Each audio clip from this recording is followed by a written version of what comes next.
દર્શક મિત્રો, આપ જોઈ રહ્યા છો ગુજરાતની એક એવી ચેનલ કે જે તમારા શહેરના પળે પળના સમાચારો તમારા સુધી પહોંચાડે છે। સ્વાગત છે આપનું A1 અભિક્રાઇમ ન્યૂઝમાં। હું છું એન્કર અર્પિતા પટેલ। ઉપલેટા એસટી ડેપોમાં ડ્રાઈવર તરીકે ફરજ બજાવતા દિનેશભાઈ ભારાઈ જેઓ ઉપલેટા ગઢાળા રૂટની બસમાં છેલ્લા 15 વર્ષથી અપડાઉન કરતા તેમને કામગીરી ખૂબ સારી હોય, વિદ્યાર્થીઓએ તેમને કામગીરીને અભિનંદન આપે છે।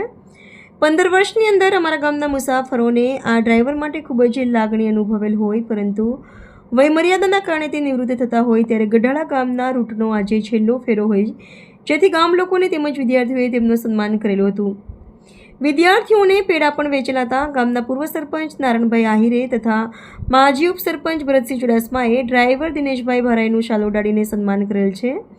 આજે ડ્રાઈવરોનું સન્માન એસટી ડેપોમાં થતું હોય, પરંતુ આજે ગામડાઓ જો સન્માન કરે તે કદાચ આપેલો દાખલો બેસાડેલ છે। રિપોર્ટર ભાવેશ ગોહિલ, ઉપલેટા।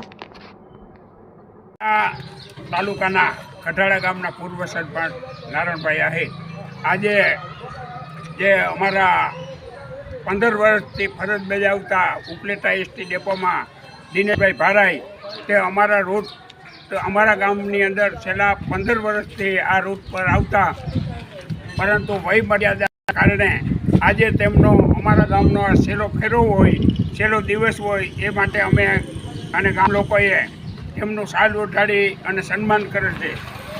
આજે ડ્રાઈવરનું સન્માન એસટી ડેપોમાં તો થતું જ હોય, પરંતુ ગુજરાતની અંદર કોઈ પણ ગ્રામ્ય વિસ્તારમાં કોઈ ગામે જો સન્માન કર્યું હોય તો અમારા ગઢાળા ગામે આ ડ્રાઈવરનું સન્માન કરેલ છે। આજે જેઓની ખૂબ જ સારી કામગીરી હોય અને તે જે વિસ્તારની અંદર ઉના બાજુ જાય છે ત્યાં પણ એને સારો એવો સપોર્ટ ને આવકાર મળે છે, એથી તેમનું અમે સન્માન કરીએ છીએ।